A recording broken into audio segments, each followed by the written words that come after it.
Hello, everyone. This is Robin at One Paper Street, and today we're going to make a Happy Valentine's Day shaker card. So, this shaker card has actually been one of my most popular cards that I've made.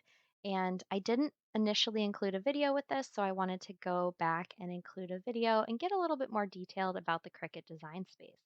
So, you'll see here that I have my card in front of me, and it's really interesting if you're not familiar with the Cricut design space. You essentially create different layers to your project and then you cut out each layer individually. So here you'll see that I have four layers. I have the Happy Valentine's Day banner, I have this heart, and then I have this tan square or rectangle with this heart inside of it.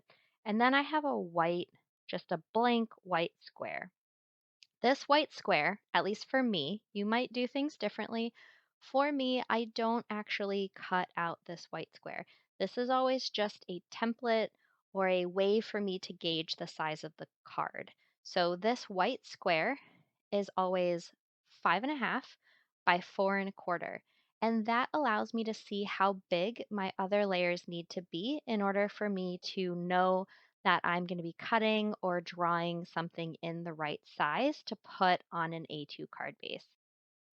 The other thing that you'll notice is that this little heart and this tan or beige rectangle are together in one layer, and this Happy Valentine's Day and the banner are also together in one layer. So these are what we call attachments.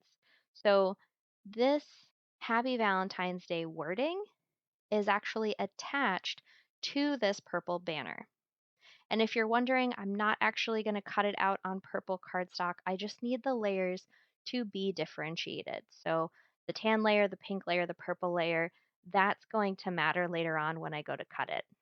So now if I highlight this banner, you'll see over on the right-hand side that I have Happy Valentine's Day highlighted and the banner highlighted.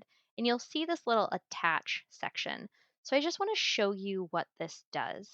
If I click Make It, and we actually get to the part where we're ready to cut out the paper, I can go to this purple piece of paper, this purple mat, and I can see my Happy Valentine's Day banner here.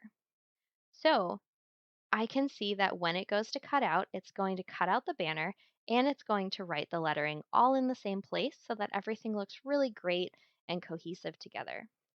Now, if I detach the words from the banner, so let's say I click on this attach and then I click detach right here,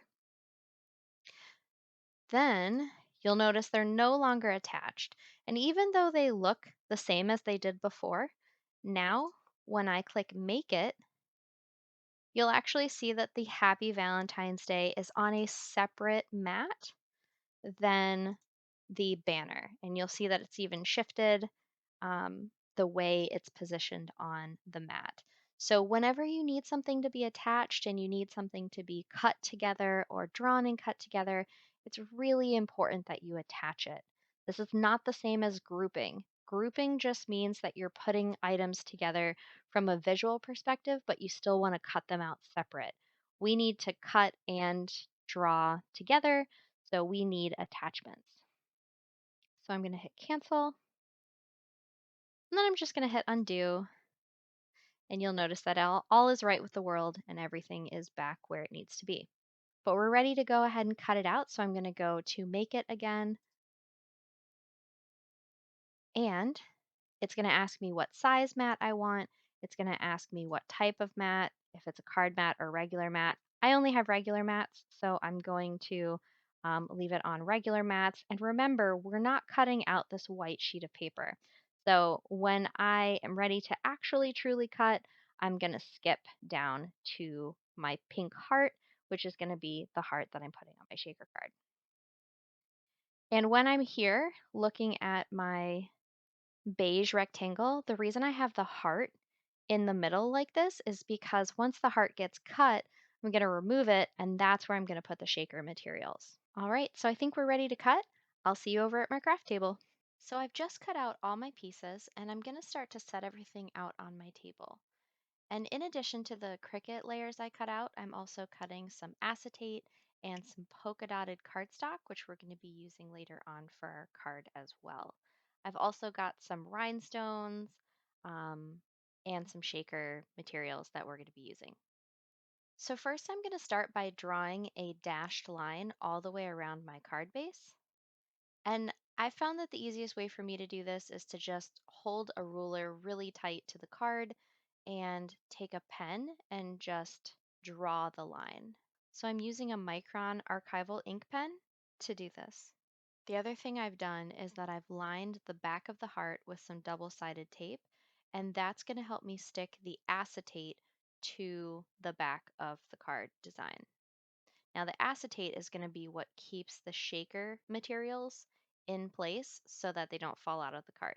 I also need to create some walls in the back of my heart so that the shaker materials have some space to move, but they can't escape. So I'm cutting 2 layers of foam tape and just putting them right on top of each other. And the reason I'm cutting it in half is because right now they're too wide. So if I tried to place it around my heart, they would stick out of the side of the card base. So I'm just cutting it in half and I'm lining my card.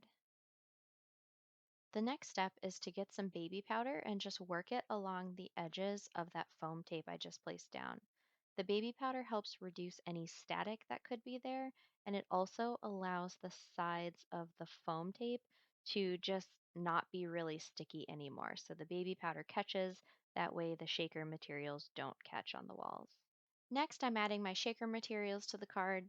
I do have some rhinestones, so I'm making sure to put those face down when it's upside down.